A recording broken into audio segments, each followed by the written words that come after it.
Question number 1 for today's class. So बताइए what will be the answer for this question? That's very easy and very simple question. Definitely this is the time saving question. You have to eliminate the options because the question is saying that the correct option for free expansion, so P external will be 0. If P external will be 0, so W will be 0 of an ideal gas under adiabatic condition means Q will be 0. Answer done. What is the answer? Q0 W0, Q0 W0, only option D. बाकी तो आप कितना ही करते रहो, are you getting my point? बाकी तो आप कितना ही करते रहो, but the correct answer is option T, right? Multiple आप कॉन्सेप्ट्स लगाइए, no use, because you have to use the elimination method while attempting these types of questions, because these questions require very little time, right? So the correct answer is option D. Let's see the solution.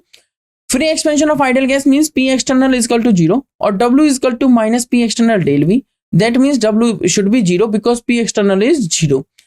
For adiabatic process, Q is also 0. So Q0, W0 and delta T, change in temperature, is also 0. Option D is matching here.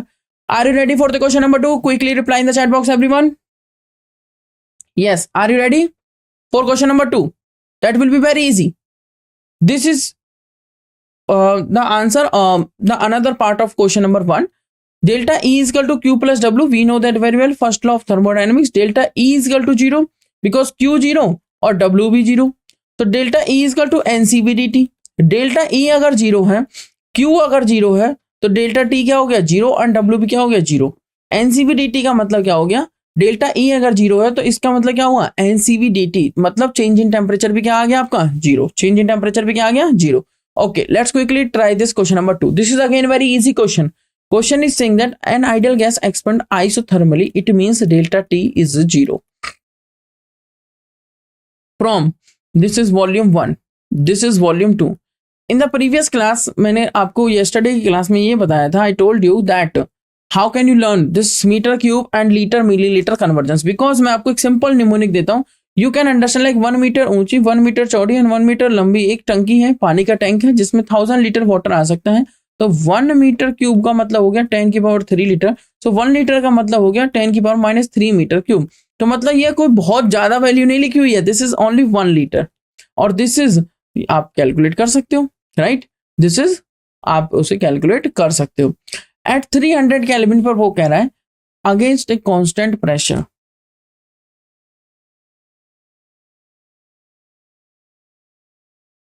P pressure उसने दिया है, P external 10⁵ newton per metre square.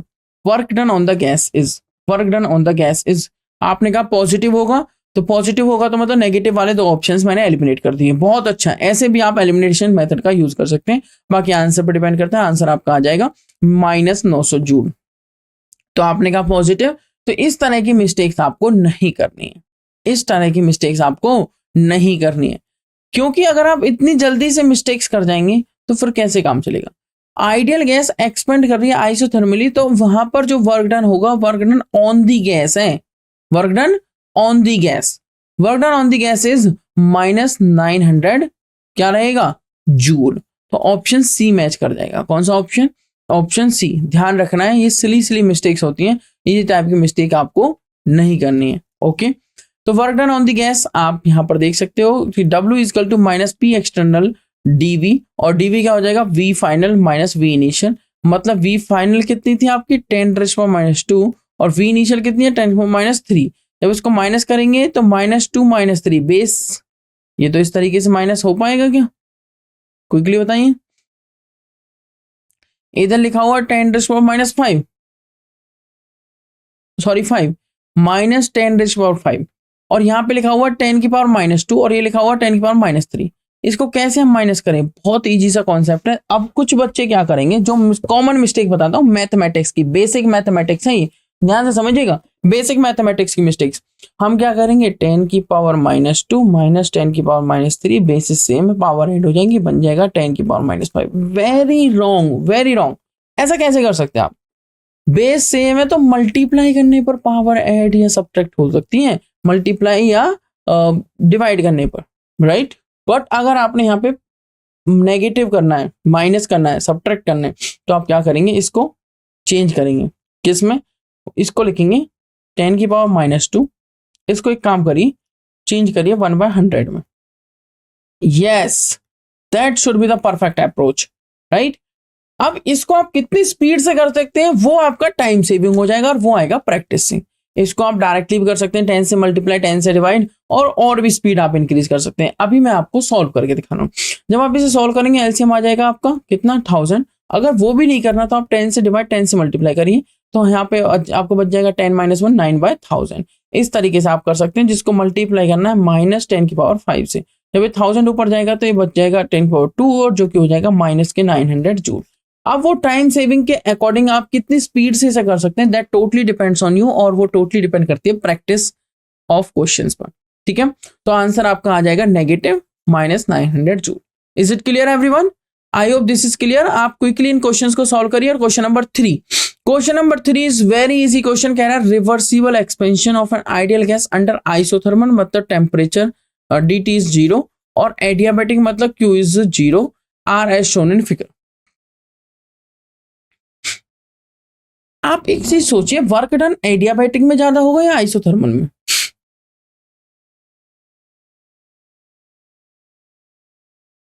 You are saying 10⁻³ - 10⁻², 10⁻³ - 10⁻²।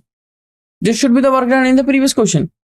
In the previous question, 10⁵ multiply with 9/1000. जब आप इसे solve करेंगे, then you will get -900 joule. Okay, let's come back. Question is saying reversible expansion of an ideal gas under isothermal and adiabatic conditions are as shown in figure. अब आपको क्या इसमें बताना है? कह रहा है ए भी आइसोथर्मल है और ए सी आपका एडियाबैटिक है। ए से बी जाने पर आइसोथर्मल है, मतलब नो टेम्परेचर चेंज, और ए सी आपका एडियाबैटिक है, मतलब नो हीट चेंज।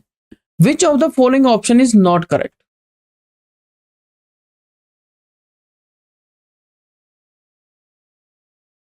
मतलब टीसी टीए से ज्यादा है, वो कह रहा कौन सा ऑप्शन करेक्ट नहीं है? टीसी टीए से ज्यादा,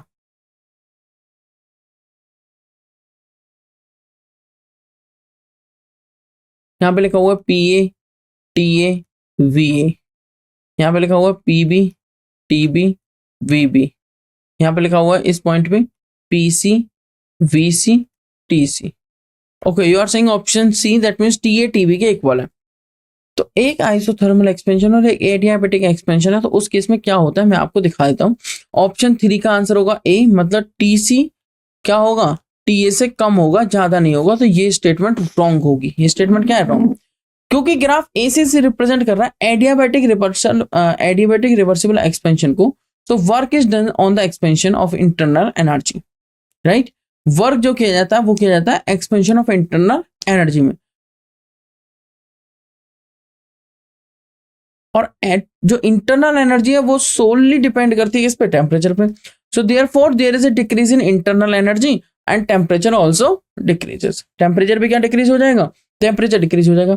इसका मतलब टीए ज्यादा होगा टीसी से, तो वो ये जो है टीसी ज्यादा है, टीसी कम है किससे, टीए से। ये बात सही है, तो टीसी ज्यादा है टीए से, ये गलत है।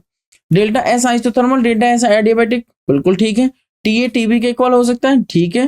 टीए टीबी के इक्वल है तभी तो वो आइसोथर्मल एक्सपेंशन है। डब्ल्यू आइसोथर्मल डब्ल्यू एडियाबैटिक से ज्यादा होगा, ये चीज ध्यान रखनी।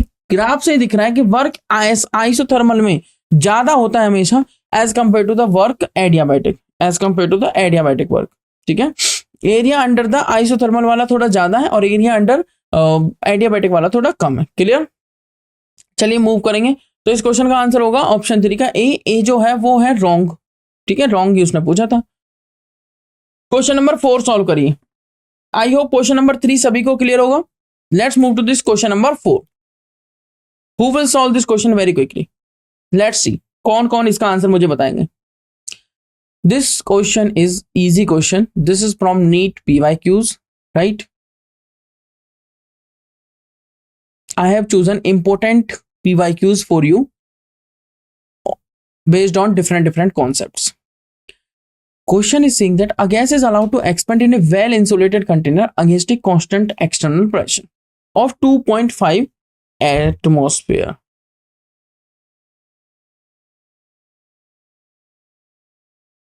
एक्सपेंड कर रही है गैस, वेल इंसुलेटेड कंटेनर है. इंसुलेटेड कंटेनर मतलब ना तो हीट, ना एनर्जी, ना मैटर ट्रांसफर होंगे सिस्टम टू सराउंडिंग और सराउंडिंग टू सिस्टम.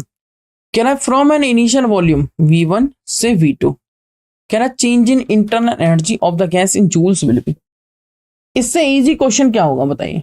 कुछ नहीं होगा, एकदम इजी क्वेश्चन है, इजी सा क्वेश्चन है. बताइए जल्दी से क्या होना चाहिए इसका आंसर?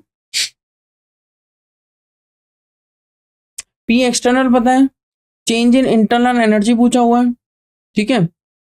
इंसुलेटेड कंटेनर है तो आप इसमें लगाएंगे, क्योंकि system is in isolated state, तो इसका मतलब आइडियाबैटिक प्रोसेस के लिए क्यू क्या होता है? जीरो. इंसुलेटेड है तो कोई हीट ट्रांसफर नहीं होगी, कोई एनर्जी ट्रांसफर नहीं होगी.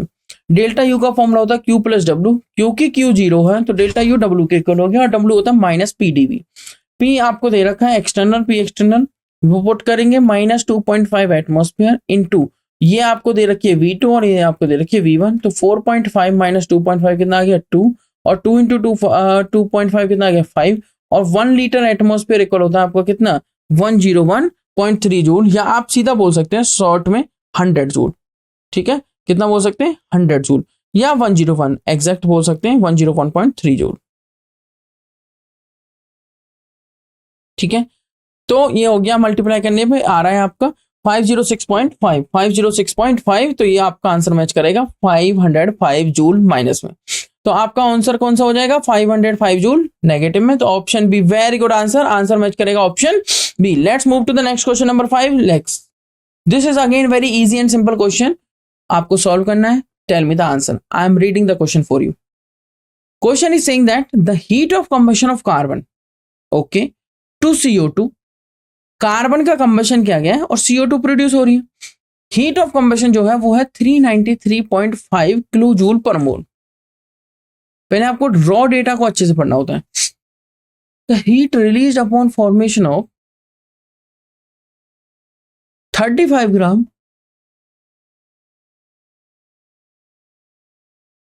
C plus O2 give CO2.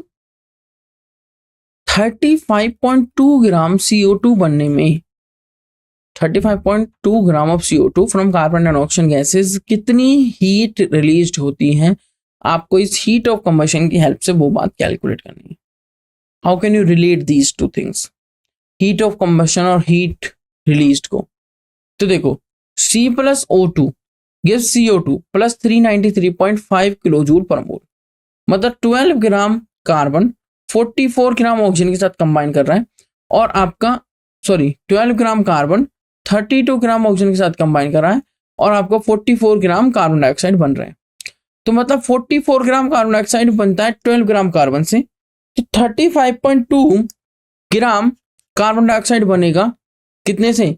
12 divided by 44 multiply with 35.2 gram of carbon से, मतलब 9.6 ग्राम ऑफ कार्बन से बनेगा आपका 35.2 ग्राम कार्बन डाइऑक्साइड. क्लियर? तो C की जो वैल्यू आ जाती है 9.6 ग्राम ऑफ कार्बन से बनेगा आपका कितना? 35.2 ग्राम ऑफ कार्बन डाइऑक्साइड. तो जो C की वैल्यू वो कितनी आ जाएगी? 9.6. नंबर ऑफ मोल्स में अगर निकालो तो गिवन मास में मोलर मास 9.6 डिवाइड बाय 12 मतलब 0.8 मोल, और एक मोल ने एनर्जी कितनी रिलीज करी है? 393.5. तो 0.8 मोल में क्या होगा? 0.8 मोल में देखते हैं, वो आप कैलकुलेट कर सकते हैं. तो आंसर में लिख रहा है 1 मोल रिलीजेस कितना? 1 मोल ने रिलीज करी है 393.5, तो 0.8 मोल के लिए आप कैलकुलेट कर सकते हैं 393.5. तो इसके लिए आप आंसर कैलकुलेट करेंगे तो आपको ये बात तो क्लेरिफाई होगी कि 393.5 से कम आंसर आएगा, राइट? तो एक ऑप्शन तो यहाँ पे गलत हो गया. अब क्योंकि यहाँ पे 3 ऑप्शन दे रखे, 3.15 तो आएगा नहीं, 3.15 तो आएगा नहीं, तो कौन सा ऑप्शन मैच कर जाएगा? Option A. कौन सा ऑप्शन मैच करेगा? Option A. 393.5 को जब आप 0.8 से मल्टीप्लाई करेंगे तो आंसर आ जाएगा माइनस के 315 किलो जूल, माइनस के 315 किलो जूल. आई होप यहां तक आपको आंसर एकदम से क्या होगा? क्लियर होगा. ओके, सो क्वेश्चन नंबर 5 का आंसर मैच कर रहा है A. Perfect answer everyone, very good. Are you ready for this question number 6? This is time saving questions. या तो आता है या नहीं आता, देखते हो गया आंसर। आंसर देखते हो गया, बताइए जल्दी। क्वेश्चन कह रहा है क्वेश्चन नंबर 6, 3 मोल्स एन की वैल्यू 3 है of an ideal gas expanded spontaneously, मतलब delta G is negative, into vacuum, मतलब डेल्टा पी। अगर वैक्यूम में क्या हो रहा है, एक्सपेंशन हो रहा है, किसमें एक्सपेंशन,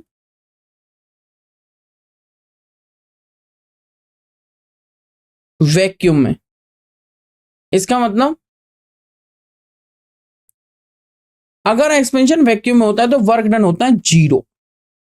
ये मैं आपको बता चुका हूं कैसे, क्योंकि अगर एक्सपेंशन वैक्यूम हो रहा है तो पी एक्सटर्नल हो जाता है 0। अगर किसी भी मल्टीप्लाई करते हैं आप किसी भी चीज को, मान लीजिए W external P D V लिखा हुआ है, अगर आप इस चीज को 0 से मल्टीप्लाई, किसी भी फैक्टर को 0 से मल्टीप्लाई करेंगे तो आंसर क्या आ जाएगा आपका 0। Very good. Pressure is equal to 0 नहीं, आप हाँ P external will be 0। Perfect. तो आंसर क्या हो जाएगा आपका option A, ideal gas during spontaneous expansion, मतलब डेल्टा जी जिसके लिए चाहिए नेगेटिव, उस एक्सपेंशन के लिए into vacuum does not do any external work, does not do any external work. Clear? Question number 6 एकदम इजी था, क्विकली बताइए। इजी क्वेश्चन था, कैसा लगा क्वेश्चन? ये क्वेश्चन एक तरह से टाइम सेविंग क्वेश्चन है जिसको आप बहुत क्विकली सॉल्व कर सकते हैं, और फिर आपको क्या दिखेगा कि आप इस टाइम को यूटिलाइज करेंगे कहीं आगे। जैसे कि क्वेश्चन नंबर 7 में, जो कि एक न्यूमेरिकल टाइप क्वेश्चन है जिसमें सॉल्व करने की जरूरत है।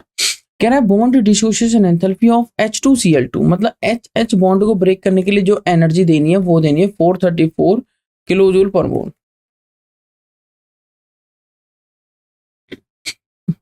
Cl बॉन्ड को ब्रेक करने के लिए 242, और HCl बॉन्ड को ब्रेक करने के लिए जो एनर्जी देनी है वो देनी है 431 किलो जूल पर मोल। एंथैल्पी ऑफ फॉर्मेशन, तो HCl के बनने के लिए कितनी एनर्जी देनी है, ये भी क्वेश्चन बहुत इजी है।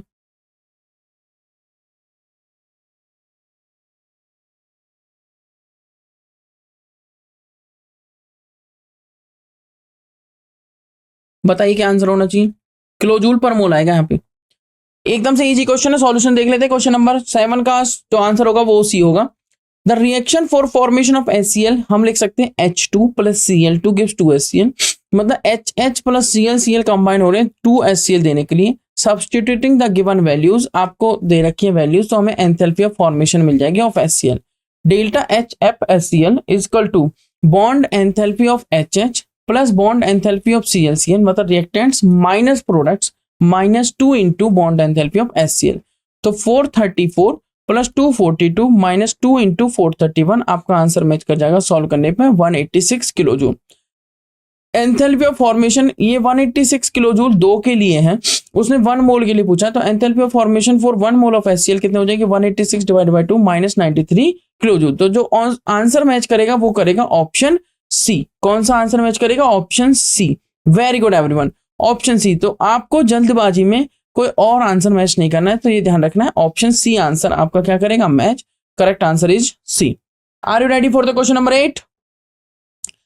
Question number 8 is saying that enthalpy of CH4 plus half O2 gives CH3OH। भाई मिथेन का ऑक्सीडेशन किया गया तो बन गया methanol, meth plus an plus ol, methanol. कह रहा है enthalpy of CH4 plus half O2 gives CH3OH is negative. If enthalpy of combustion of CH4 is X and CH3OH is Y respectively, then which relations is correct?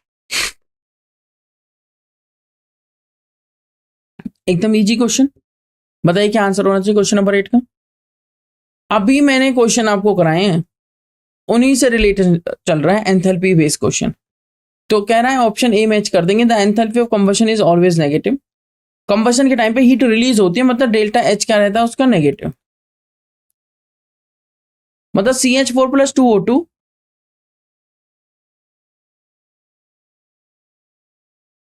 CH4 plus 2O2 gives CO2 plus 2H2O। ये है balanced chemical equation. वो कह रहा है delta H1 आपको दे देता हूं मैं minus x kilo joule, CH3OH plus 3 Mi2O2 gives CO2 plus 2H2 और इसके लिए दे देता हूं मैं y किलो जूल। तो CH4 plus half O2 gives CH2OH, CH4 plus half O2 gives CH3OH। तो डेल्टा H क्या हो जाएगा, delta H1 minus delta H2 क्या हो जाएगा, delta H1 minus delta H2। It is given that delta H is negative. अगर delta H negative है तो डेल्टा H1 की वैल्यू कितनी, माइनस एक्स, और डेल्टा H2 की वैल्यू कितनी होगी, माइनस वाई। तो कितना आ गया, y माइनस एक्स नेगेटिव। तो मतलब क्या हुआ कि x बड़ा है y से। अगर y माइनस एक्स, अगर आपका y माइनस एक्स क्या है, नेगेटिव, तो y मान लीजिए 13 और x मान लीजिए 10, कितना आया 3, पॉजिटिव आया ये तो y मान लीजिए 10 और x मान लीजिए 13, कितना आया माइनस के 3। तो वो कह रहा है x ग्रेटर देन y, इसका मतलब x y से बड़ा है, तभी तो क्या आएगा, नेगेटिव आएगा। Clear? I hope this question is clear. Question number 8 जिसका आंसर है ऑप्शन ए। कौन सा आंसर है, option A. Let's move to the next question. Are you ready everyone? Question number 9 के लिए तो देखो इजी से कॉन्सेप्ट्स हैं, मैं फिर से बता देता हूं। कोई भी आप क्वेश्चन करने के अटेम्प्ट कर रहे हैं, पहले उसके रॉ डाटा को ध्यान से समझिए, रॉ डेटा में क्या गिवन है, फिर आप कॉन्सेप्ट रिलेट करना है। और ये सारी चीजें बहुत स्पीड से होंगी, बहुत स्पीड से। ऐसा नहीं कि जितने स्पीड स्लो मैं लिख रहा हूं उतनी स्लोली आप इन चीजों को सोचेंगे, नहीं। क्वेश्चन रीड करना है, रॉ डाटा को समझना है, कॉन्सेप्ट को रिलेट करना है, कॉन्सेप्ट को देखना है कि क्या डायरेक्ट क्वेश्चन है या इनडायरेक्ट क्वेश्चन है। अगर डायरेक्ट है तो सीधा वैल्यूज पुट करनी, आंसर आ जाएगा। अगर इनडायरेक्ट क्वेश्चन है तो देखना है कि कितने स्टेप्स इसमें लग सकते हैं, और पहले कौन सा स्टेप होगा और फिर क्या फॉलो अप करना है। स्टेप्स लगाने के बाद अगर आपका आंसर हो सकता है मैच कर जाए, हो सकता है आंसर क्या कर जाए, मैच कर जाए। अगर मैच कर जाता है तो ठीक है, नहीं करता है तो दूसरा लगाना है एलिमिनेशन मेथड। क्या लगाना है, एलिमिनेशन मेथड। एलिमिनेशन मेथड से अगर आपको सॉल्व हो जाता है तो ठीक है, नहीं होता है तो मैच और एलिमिनेशन दोनों का यूज करते हुए चलना आगे और आंसर कैलकुलेट करना है। करेक्ट, करेक्ट आंसर क्या करना है, कैलकुलेट करना है। तो कुछ इस तरह का माइंड मैप आपके माइंड में बना होना चाहिए। Okay, question number 9। Question number 9 कह रहा है for the reaction 2Cl gives Cl2 the correct option is. बताइए क्या आंसर होना चाहिए। ये तो एकदम सीधा सा क्वेश्चन है। एंट्रोपी और एंथैल्पी आप दोनों देख सकते हैं, एक गैसियस रिएक्शन दे रखी है, तो ये एक सीधा क्वेश्चन आपका आ चुका है। आप वहां पर एक्सटर्नल कैलकुलेटर यूज नहीं कर सकते, ठीक है।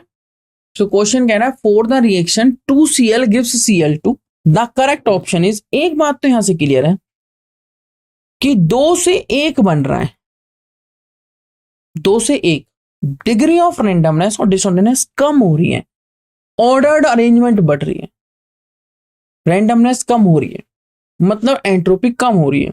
मतलब अगर ये S1 है, ये S2 है, तो S1 बड़ी है S2 से, मतलब डेल्टा S होता है S2 माइनस S1।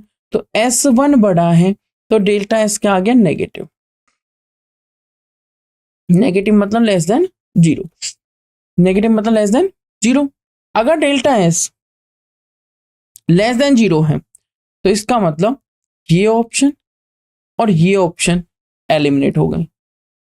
अब आप मुझे डेल्टा H, देखो दो जो ऑप्शन बचे उनमें एक डेल्टा H पॉजिटिव और एक डेल्टा H नेगेटिव है, इन दोनों के बेस पर मुझे बताइए क्या आंसर होना चाहिए क्विकली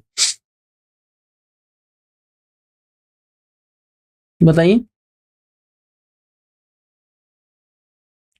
डेल्टा H पॉजिटिव होना चाहिए, डेल्टा H नेगेटिव इस रिएक्शन के लिए। तो देखिए आप आंसर ऑप्शन सी मैच करेगा, क्योंकि हमें पता है कि Cl2 गैस जब 2Cl गैस देखा तो ये रिएक्शन एंडोथर्मिक है। तो कुछ बातें आपको याद भी रखनी होंगी, बिकॉज अगर आप Cl2 मॉलिक्यूल को ब्रेक कर रहे हैं, राइट, याद रखने की कोई बात नहीं है। अगर आप Cl2 मॉलिक्यूल को ब्रेक कर रहे हैं तो आपको एनर्जी प्रोवाइड करनी पड़ेगी, मतलब 2Cl रेडिकल बनाने के लिए एक तरीके से। तो रिएक्शन हो जाएगी endothermic, because it required energy to break bond. So इसकी रिवर्स रिएक्शन क्या हो जाएगी, डेफिनेटली एक्सोथर्मिक। सो इसकी रिवर्स रिएक्शन क्या है, एक्सो। इस तरीके से आप सोच सकते हैं, इस तरीके से आप सोच सकते हैं। तो 2Cl gas gives Cl2 gas will be exothermic. So delta H क्या हो जाएगा आपका, नेगेटिव। डेल्टा H क्या हो जाएगा, negative. Also to gaseous atoms combine together to form one gaseous molecules, इसका मतलब डिग्री ऑफ रैंडमनेस हो रही है कम, तो correct option is option C. कौन सा ऑप्शन मैच कर गया आपसे, कौन सा ऑप्शन मैच कर गया, option C, not option A. कैसा लगा ये क्वेश्चन, इजी था, एकदम इजी। क्यों था इजी, क्योंकि डायरेक्ट कॉन्सेप्ट थे, पर थोड़ी सी बातें को हमें अच्छी तरीके से समझना है ताकि हम उसको कर सकें। Moving to the question number 10। Question number 10 is saying that in which case change in entropy is negative. Entropy means degree of randomness or disorderness. Degree of randomness or disorderness.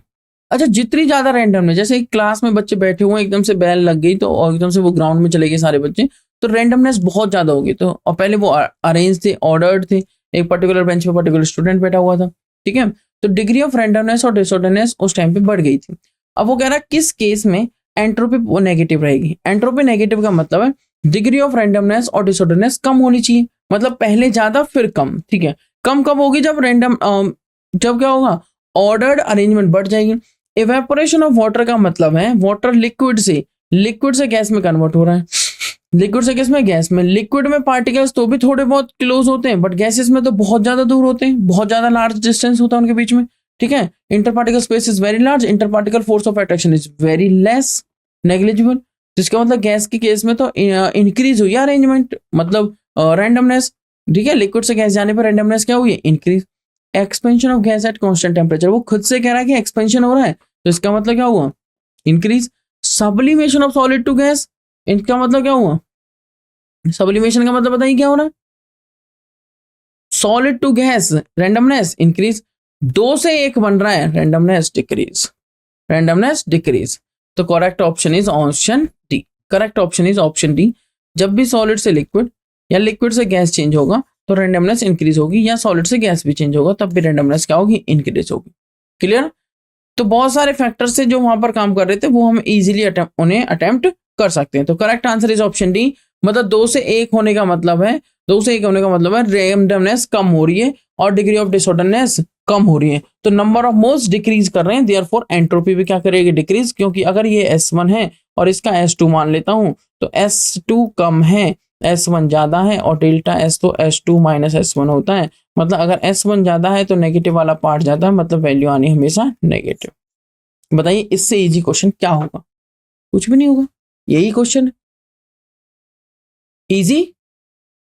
Question 10 हम discuss कर चुके हैं।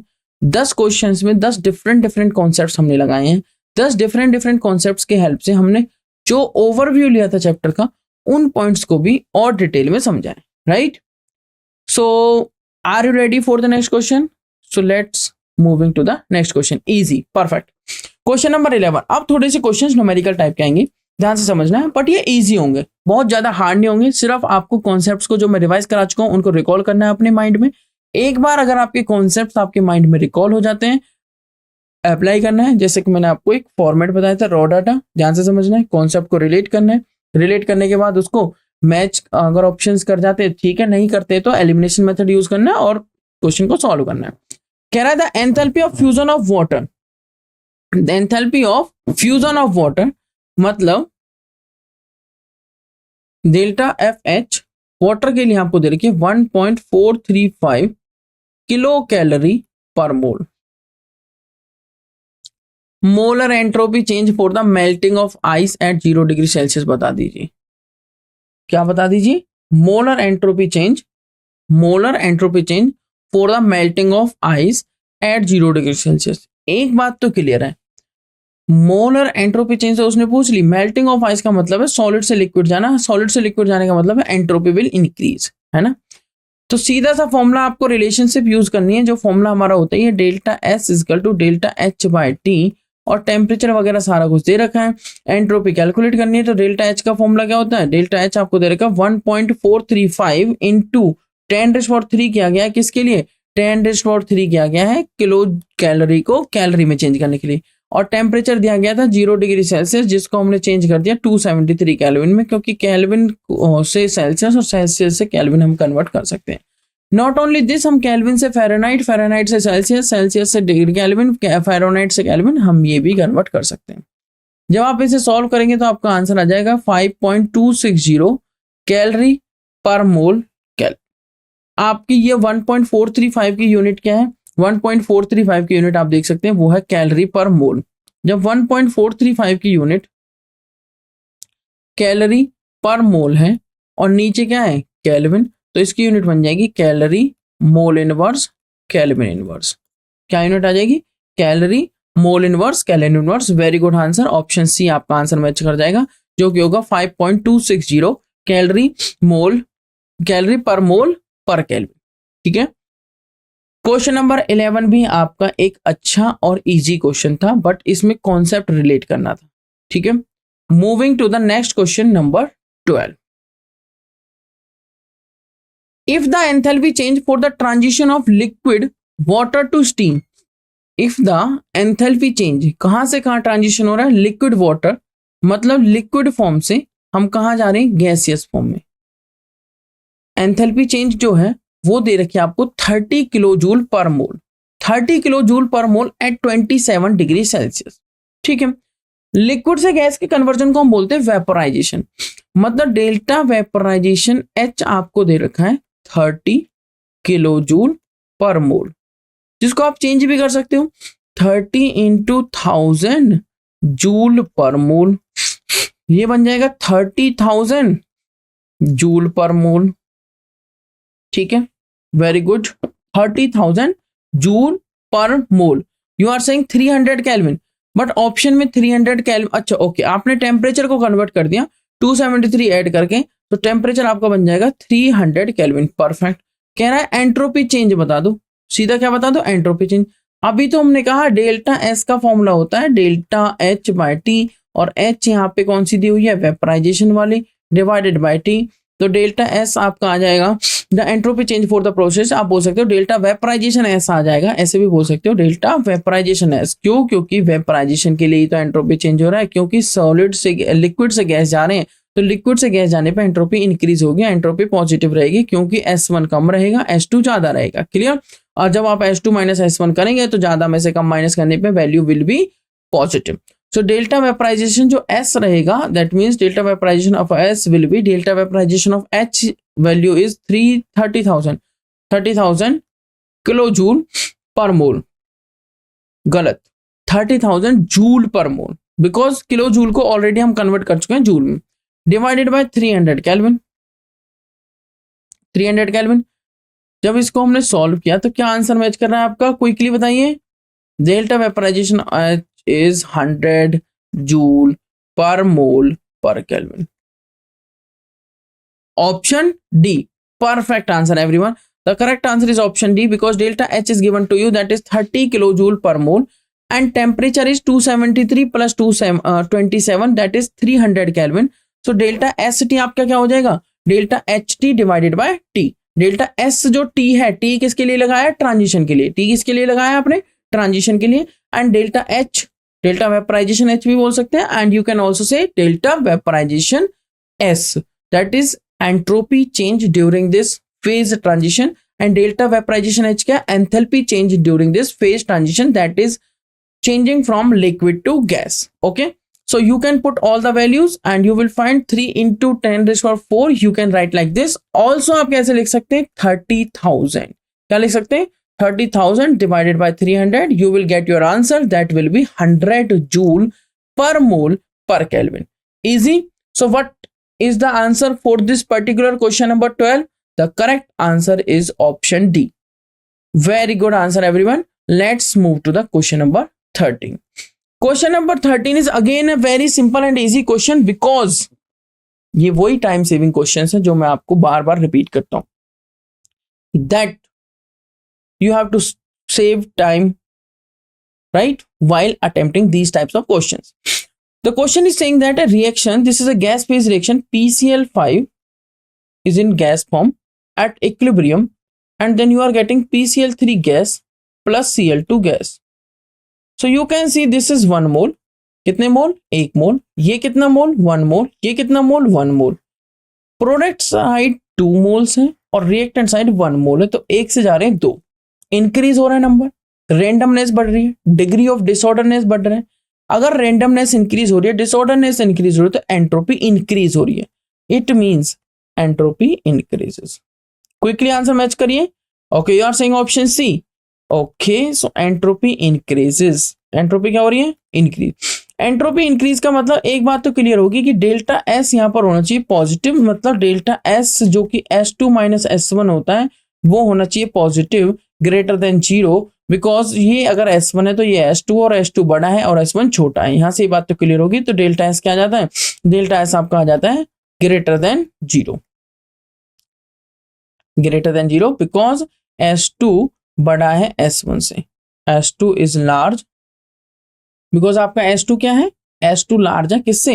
S1 से. Okay, so let's move to the answer. So आप answer देख सकते हैं. Answer is matching with option B, क्योंकि मैंने आपसे कहा कि अगर S2 ग्रेटर देन S1 है तो इसका मतलब ये हो कि delta S greater than 0.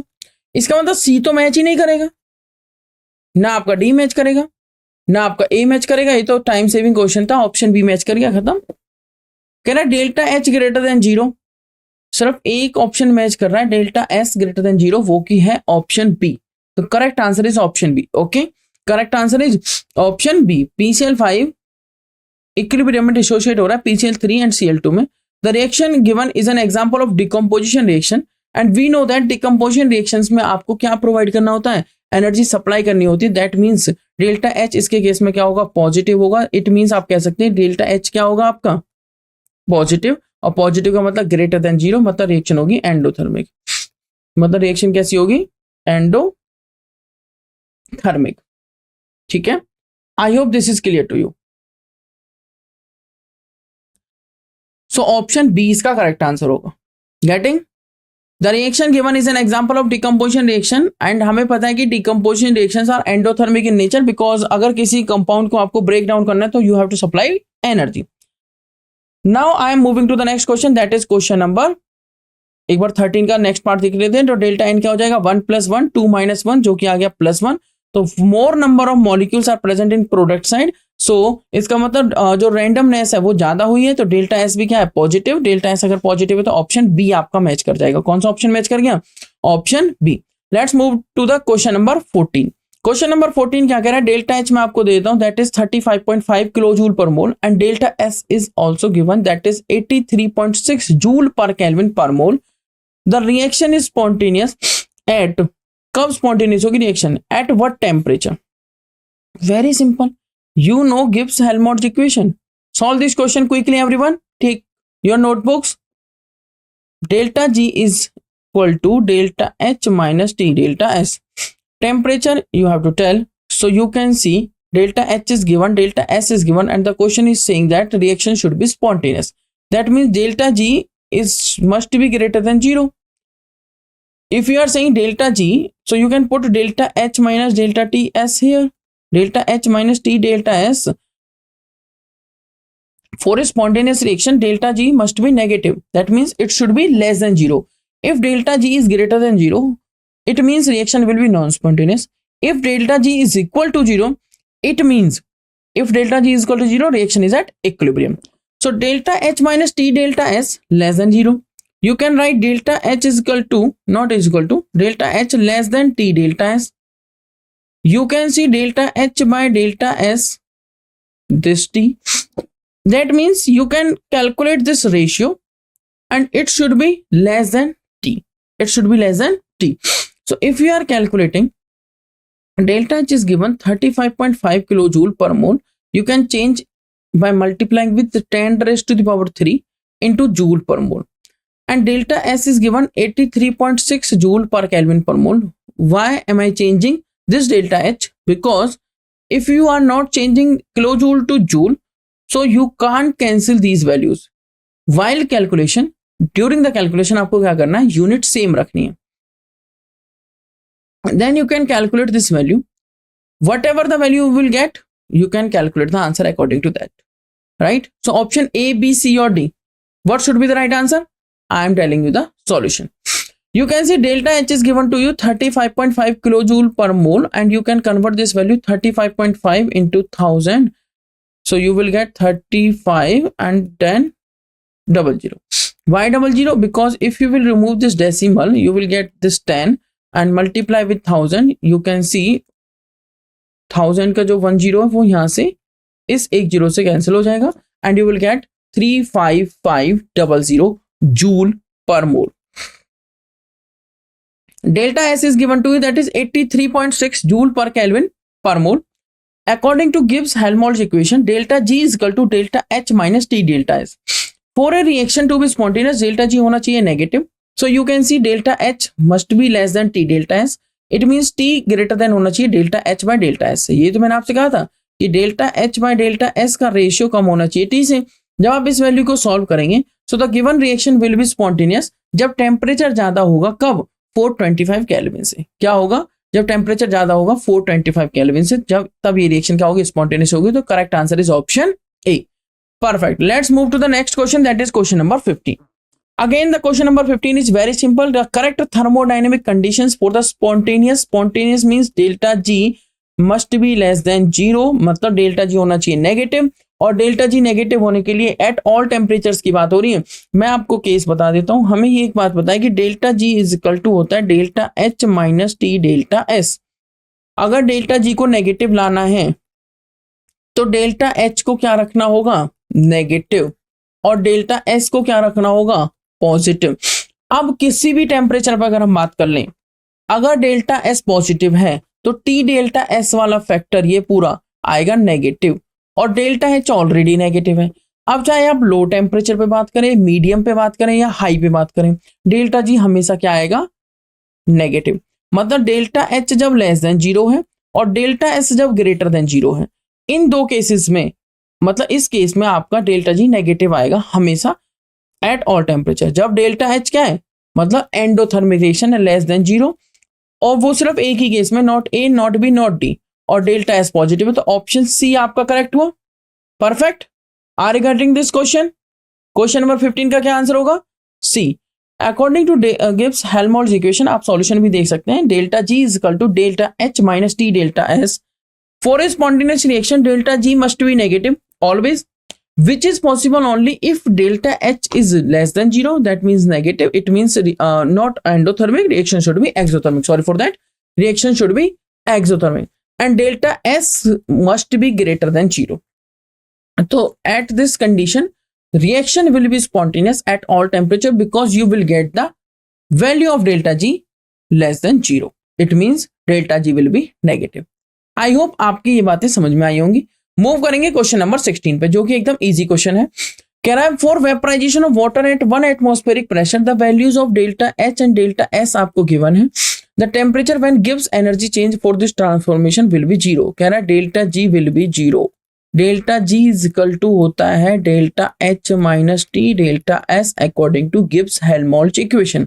If delta G is 0, you can put the value here. It means delta H must be equal to D delta S. The question is asking about temperature, so you can again calculate this ratio delta H by delta S. You will get your answer. So the questions are very simple because they are related to delta G is equation, that is delta G is equal to delta H minus T delta S. Gibbs Helmholtz equation का आप use करेंगे और इस ratio को calculate करेंगे. मैं आपको solution provide करता हूँ. सो करेक्ट आंसर होगा ऑप्शन डी. H2O लिक्विड से चेंज हो रहा है H2O गैस में 1 एटमॉस्फेरिक प्रेशर पर. डेल्टा H आपको गिवन है 40,630 जो कि 40.63 किलो जूल था, जिसको मैंने 1000 से मल्टीप्लाई करके 40,630 जूल पर मोल में कन्वर्ट कर दिया. क्योंकि यहाँ पर जो वैल्यू गिवन है वो जूल पर केल्विन पर मोल में गिवन है. You will put all the values and you will get your answer. Delta H and delta S की वैल्यू जब आप पुट करेंगे इस particular equation, that is delta G is equal to delta H minus T delta S, then you will get 373.4 Kelvin. This is very simple and easy question and direct question था. सिर्फ आपको formula या पता होना चाहिए और values को use करना आना चाहिए. मोस्टली वो देखो आपने क्वेश्चंस देखे होंगे कि वैल्यूज को सेम प्रोवाइड नहीं कर रहे हैं, अलग अलग डिफरेंट वैल्यूज प्रोवाइड कर रहे हैं यूनिट की टर्म्स में. मतलब कहीं किलो जूल है तो कहीं जूल है. तो क्या करेंगे हम मिस्टेक्स कि हम दोनों वैल्यूज को रख के आ जाएंगे और किलो जूल और जूल वाली को और कैंसिल करके आंसर कैलकुलेट करने की कोशिश करेंगे and we will get the wrong answer because आपने यूनिट सेम नहीं करी है. Okay, so the correct answer of this question number 16 is option D. I hope you got this question. Let's move to the next question number 70. This is the second last question of today's class. So the question is saying that molar heat capacity of water. Molar heat capacity of water मतलब CM of water at constant pressure is 75 joule per Kelvin per mole. ठीक है. When 1 kilojoule of heat is supplied to 100 gram of water which is free to expand. water जो है free है expansion के लिए. The increase in temperature of water is. Temperature कितना increase हुआ ये आपको बताना है. अब क्योंकि हीट कैपेसिटी और टेम्परेचर की रिलेशनशिप आपको पता है तो आप उस रिलेशनशिप का यूज करेंगे जो कि होती Q इक्वल टू क्या होता है एनसीपी dt. आपको सीपी गिवन है, मोलर हीट कैपेसिटी आपको गिवन है, मतलब एट कांस्टेंट प्रेशर उसने बोला है तो आप सीएम की जगह सीधा बोल देंगे CP. Molar heat capacity at constant pressure वो आपको गिवन है 75 जूल पर केल्विन पर मोल. आप नंबर ऑफ मोल्स कैलकुलेट कर लेंगे. कैसे? गिवन मास है आपको 1000 और वाटर का मोलर मास होता है 18. वाटर का फॉर्मूला आपको पता ही है H2O जिसका गिवन मास है 100 ग्राम और 18 ग्राम पर मोल उसका मोलर मास. जब आपने कैलकुलेशन की तो नंबर ऑफ मोल्स आपके आ जाएंगे यहां से. उसके बाद आपको क्यू दे रखा है, आपने 1 किलो जूल हीट सप्लाई करी है. 1 किलो जूल का मतलब हो गया 1000 जूल. दैट मीन्स जो हीट सप्लाइड है जो क्यू है वो कितना है, that is 1000 joule. You have to calculate delta T. You can put the values into this formula, that is Q is equal to NCP delta T. N is number of moles, CP is molar heat capacity at constant pressure and delta T is a change in temperature. ये values आपको, ये formulas आपको पता होना चाहिए. Then you can put the values. Delta T is equal to the value of Q is 1000 multiply with 18. Why? Because value of N is 100 by 18, then 18 will go here. Right in the left hand side. So 1000 into 18 divided by 100 into 75, you will get the answer 2.4 Kelvin. What is the answer? Very good. The correct answer of this particular question is option C, that is 2.4 Kelvin. यहां पर तो calculations हो रखी हैं but you have to calculate definitely fastly. But ऐसा जरूरी नहीं है, वो मैंने आपको बताया. आपको टाइम सेविंग क्वेश्चंस में, थ्योरेटिकल क्वेश्चंस में टाइम सेव करने, स्टेटमेंट बेस्ड क्वेश्चन में टाइम सेव करना है और उस टाइम को यूज करना है इस कैलकुलेशन में. देखिए कैलकुलेशन काफी इजी है क्योंकि यहाँ पे लिखा हुआ है 1000 डिवाइडेड बाय 100 इंटू 18 बाय 75. आप इसको करेंगे सॉल्व, ये आ जाएगा आपका ऊपर 10. आप इसको करेंगे 180 डिवाइडेड बाय 75. अगर आप नियर अबाउट में आंसर लिखते हैं तो ये 80 हो गया, ये कैंसिल हो गया. तो 8 से 16 को अगर आप डिवाइड करेंगे तो अप्रोक्स 2 और 4 पे ही चला जाएगा. राइट इस तरीके से आप थोड़ा सा आइडिया करके सॉल्व कर सकते हैं अप्रोक्स लेके. Right so how to fast calculate, आप इस तरीके से कैलकुलेशन कर सकते हैं. आप अपनी कैलकुलेशन को फास्ट कर सकते हैं. डेफिनेटली प्रैक्टिस तो इसके लिए है ही जरूरी, बट कैलकुलेशन को फास्ट इन तरीकों से किया जा सकता है अप्रोक्सीमेशन करके. ठीक है, not accurate value, approximation. But ये सिर्फ वहां पर ही काम आ सकते हैं, ये सिर्फ वहां पर ही काम आ सकते हैं जहां पर, कहां पर काम आ सकते हैं, जहां पर ऑप्शंस में लार्ज डिफरेंस होता है. अगर ऑप्शंस बहुत ज्यादा क्लोज होते हैं तो अप्रोक्सीमेशन करने से ऑप्शन रॉन्ग भी मैच हो सकता है. क्लियर? तो इन छोटी छोटी बातों का आपको ध्यान रखना है. Okay okay, let's move to the next and that is the last question for today's class. So let's see who will answer this question quickly and correctly. The question is very simple. This is saying N2 plus 3H2 at equilibrium gives 2NH3. You know what is the name of this reaction? कोई मुझे बता सकता है इस reaction का क्या नाम है? N2 plus 3H2 gives 2NH3. Ammonia का इंडस्ट्रियल प्रिपरेशन करते हैं हम. कौन सी रिएक्शन है ये बताइए, कौन सी प्रोसेस है ये? ऑप्शंस देता हूं चलो आपको. हैबर्स या ओस्टवाल्ड? ये ओस्टवाल्ड प्रोसेस है या हैबर्स प्रोसेस है या कॉन्टैक्ट प्रोसेस है? हाँ, इक्विलिब्रियम में तो है. तो ये आपकी प्रोसेस कौन सी है? देखो इक्विलिब्रियम को हम शिफ्ट कर सकते हैं बाय चेंजिंग द कंडीशंस. मतलब आप टेम्परेचर, कॉन्सेंट्रेशन, ये सारी चीजें चेंज करके इक्विलिब्रियम को शिफ्ट कर सकते हैं. वो आप देख सकते हैं कि रिएक्शन एंडोथर्मिक है या रिएक्शन एक्सोथर्मिक है. ठीक है, सो डेल्टा एच पूछा हुआ इस रिएक्शन के लिए. N2 plus 3H2 gives 2NH3. Delta H, आपने एक इक्वेशन पढ़ी है, delta H is equal to, आपने एक फॉर्मूला बनाया, delta E plus delta N G R T. Can you solve this question now? Delta H is equal to delta E plus delta NgRT. Delta Ng is nothing, that is a change in number of moles in gaseous reactions. How can we calculate change in number of moles in gaseous reaction? Very simple. Number of moles in product side, total number of moles in product side in gaseous phase, minus total number of reactants, total number of moles in reactant side in gaseous phase. So what you can do, NP minus NR. So यहां पर है 2 and यहां पर है 4. 2 minus 4 will be -2. So एक बात तो correct है कि डेल्टा Ng की वैल्यू माइनस है, नेगेटिव है, R पॉजिटिव है, T पॉजिटिव है ना. T गिवन नहीं है तो हम नॉर्मल टेम्परेचर लेके चलेंगे और T की वैल्यू पॉजिटिव लेके चलेंगे. तो माइनस का मतलब है कि पॉजिटिव वाली वैल्यू तो क्या हो चुकी है, पॉजिटिव, और इक्वल वाली दो वैल्यूज यहां से एलिमिनेट कर दी हमने. You are saying correct option is option B. So very good answer. The correct option is definitely option B, because delta N G is 2 - 4, मतलब number of moles of gaseous product minus number of moles of gaseous reactants. So 2 - 4 will be -2.